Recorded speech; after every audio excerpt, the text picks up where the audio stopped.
Hello again, this is Mr. V. Hill, and today we're going to be talking about factoring. Basically, we've done factoring out the GCF, which was, of course, undoing the distributive property. Now we're going to do it in a slightly more complicated fashion. But we're going to start with the really easy case.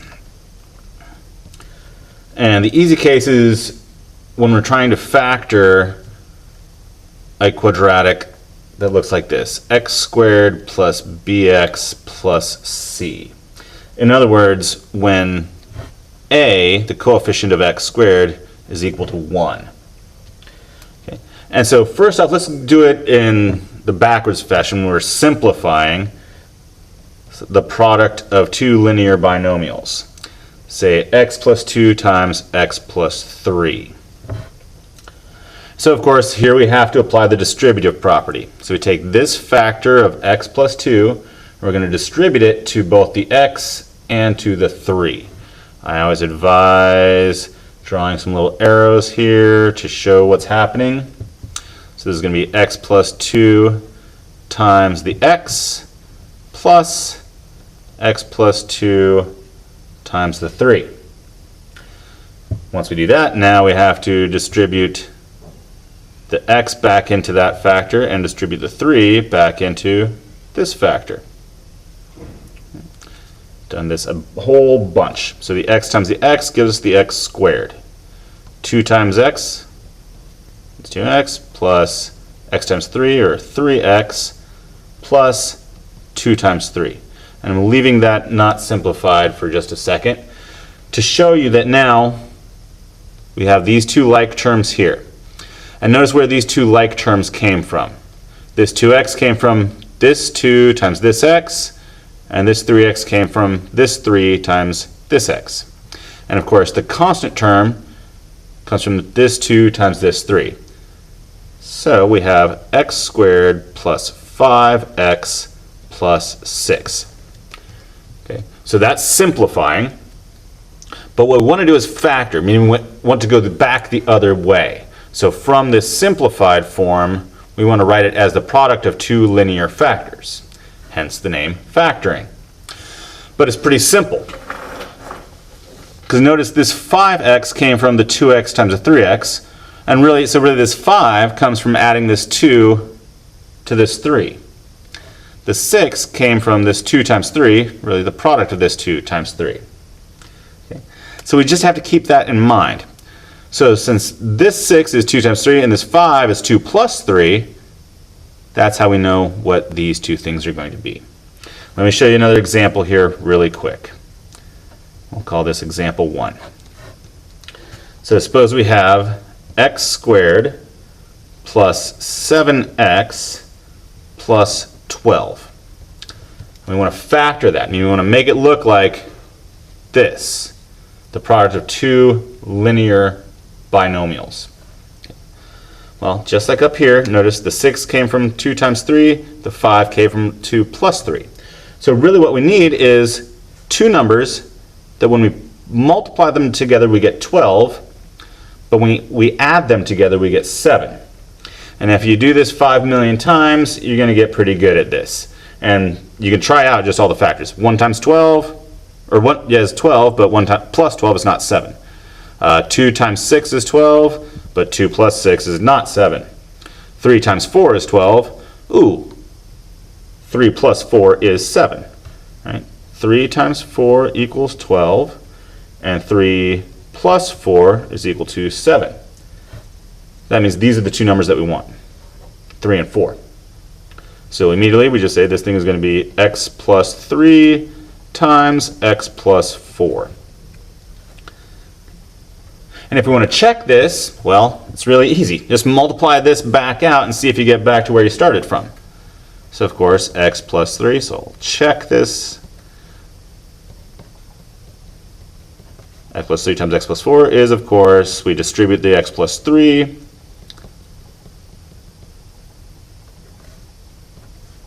Now we distribute the x and the 4 back in.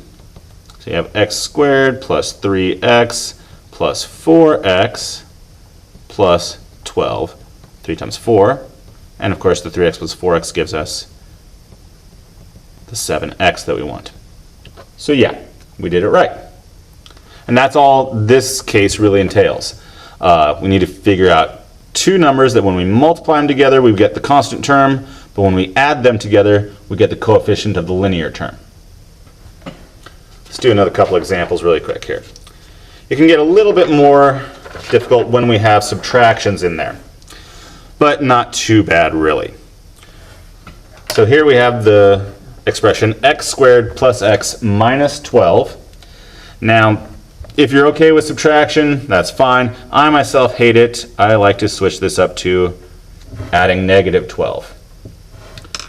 So of course now we just need two numbers that when we multiply them together we get the negative 12, but when we add them together we get 1, because 1 is really the coefficient of x.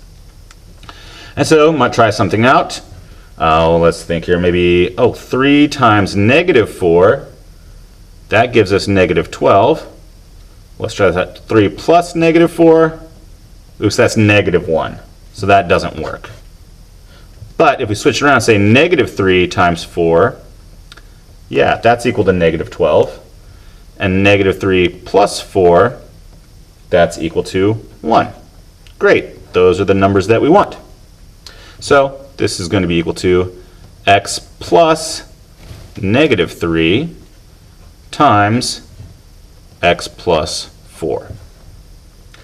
Or if you want to, we can switch this back into a subtraction. It's not necessary, but if you really feel like it, you can. And I invite you to multiply this out to make sure you get back to there just to check us. See if we did it right. Let's do one more here. Let's try x squared minus 8x plus 15. Of course, again, I don't like subtraction, so I'm going to switch this to adding the negative of 8x.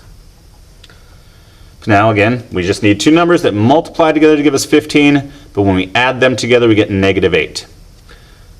Okay, well, let's see here. 3 times 5 is equal to 15, but 3 plus 5 is positive 8, not negative 8. Okay. 3 times 5 is 15, but 3 plus 5 is 8. So that doesn't work. But keep in mind that a negative times a negative is a positive. So if we make both of these numbers negative, negative 3 times negative 5, well, that's again our positive 15 that we wanted. And negative 3 plus negative 5, yep, that's our negative 8. So this expression, when we factor it, is going to be x plus negative 3 times x plus negative 5. Or, if we wanted to rewrite them as subtractions, we totally can. Just x minus 3 times x minus 5. And of course, we should multiply this back out to make sure that we get back where we started. So that's the easy case. Let's look at a special case. And we've kind of looked at this before when we did completing the square. So you might recognize this expression already. Notice here, this happens to be a perfect square trinomial. Half of negative 12 is negative 6. You square that, we get 36. So right away, we should recognize that this is actually going to be x minus 6 quantity squared. Or, it really is just the exact same situation that we had before. If we needed two numbers that multiply together to give us 36, but add together to give us the negative 12, because subtraction is actually adding the negative, well, that's great. Negative 6 times negative 6 is equal to positive 36, and negative 6 plus negative 6 is equal to negative 12. Those are the numbers that we want, negative 6 and negative 6. So this is x plus negative 6 times x plus negative 6, or like we saw when we were completing the square, we could just write this as x minus 6 quantity squared. Now, notice here again, we were in an easy case where the coefficient of x squared is 1. Let's try something a little bit more difficult. Example 2. Let's suppose we have something that looks like this. 4x squared minus 12x plus 9. And we want to factor that. Now notice here in the example 1, the x squared is going to come from this x times this x. This 4x squared, well, we need two things that are going to multiply together to give us 4 times x squared. Notice that 4x squared, that is actually 2x squared. And this 9, well, just like over here, this 36 came out of negative 6 times negative 6. So this 9 is actually the square of negative 3. Now, here's the nifty thing. This value in here, 2x, and this negative 3, well, that gives us negative 6x. And that is actually exactly half of our linear term, which is actually negative 12x. That's what we need. So since this is the situation that we have, 2x plus negative 3 squared is exactly what we want. And let's see how this comes about just by checking it. 2x plus negative 3 squared, well, that is, of course, 2x plus negative 3 times 2x plus negative 3. Now we just distribute this out and multiply it. So this whole factor times 2x plus this factor times the negative 3. Distribute this back in. 2x times 2x is our 4x squared. 2x times negative 3 would be a negative 6x. Negative 3 times 2x is a negative 6x. And then finally, negative 3 times negative 3 is a positive 9. Notice how we combine the like terms here. 4x squared plus negative 12x plus 9, which is exactly what we started with. That's what we wanted. The whole big idea here, and we've seen this before, is that a plus b quantity squared is a squared plus 2ab plus b squared, or a minus b quantity squared is a squared minus 2ab plus b squared. So basically, if the linear term here is the square root of the quadratic term times the square root of the linear term, or excuse me, the constant term times 2, then we've got a perfect square trinomial. Right? Square root of 4x squared is 2x, square root of 9 is negative 3, multiply them together, we get negative 6x. That's half of the linear term. What we're seeing right here. These are things that you should have down pretty well. Let's try one more here. 25x squared plus 20x plus 4. Notice here, first thing you should be looking for, is this quadratic term a perfect square? Sure. 25x squared is actually 5x squared. 4, that's a perfect square. This 20x, well, let's see here, 5x times 2.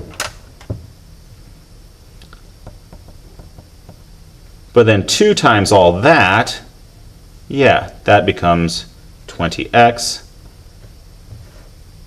that linear term. So now we know that 5x plus 2 squared is the factored form. And of course, we should check that. 5x plus 2 squared is equal to 5x plus 2 times 5x plus 2. 5x plus 2 times 5x plus 5x plus 2 times 2. Distribute the 5x back in. 5x times 5x is, of course, 25x squared. 2 times 5x is 10x. 5x times 2 is another 10x. 2 times 2 is 4. So notice this is where that whole doubling the product of the quadratic term and the linear term, or the square roots of those two terms, comes into play. So this is, of course, 25x squared plus 20x plus 4. Exactly what we wanted. So, again, take the square root of the quadratic term, in this case it would be 5x. Take the square root of the constant term, which in this case would be 2. Multiply those two things together. Oops, this should be 20x. And that should be half of the linear term. So 2 times the product of those two square roots. If that is equal to the linear term, then we've got ourselves a perfect square trinomial, and it factors quite simply like that.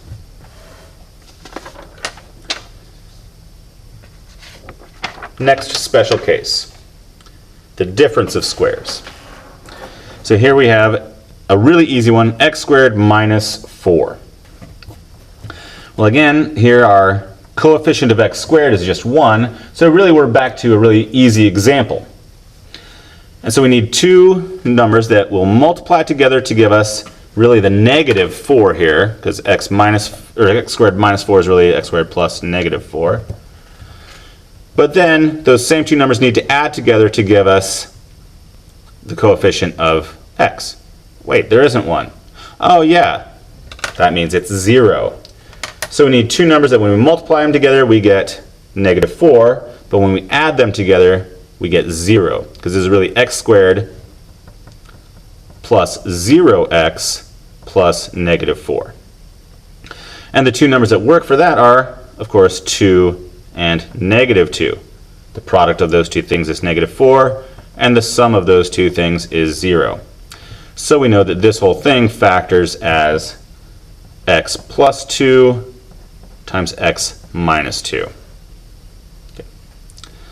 The big idea here is that a plus b times a minus b is equal to a squared minus b squared. And you can multiply this out to verify that for yourself. Let's do one more example here. Something a little bit more difficult. 16x squared minus 81. Well, 16x squared, that happens to be 4x squared. So 4x is really kind of like a down here. 81, that's 9 squared. So the 9 is like this b here. So this whole thing has to be equal to 4x plus 9 times 4x minus 9. And of course we can always check our answer just to see if it actually works. We've just multiplied this out again. 4x plus 9 times 4x minus 9, or really 4x plus negative 9. I just like that because it means I don't have to deal with any subtractions. So this is 4x plus 9 times 4x plus 4x plus 9 times negative 9, which is equal to 4x times 4x is our 16x squared. 9 times 4x is 36x. 4x times negative 9 is negative 36x. And of course, 9 times negative 9 would be negative 81. And the great thing here, notice that the two linear terms here, 36x and negative 36x, those are going to cancel each other out, leaving us with 16x squared plus negative 81, which is what we wanted, which that's exactly what we started with. Easy. And it really all just comes out of this right here. Let's do one more example here. Oh, wait, not even another example. I'm just going to leave you guys with some practice problems. So factor each of these three expressions as the product of two linear binomials. Have fun with it.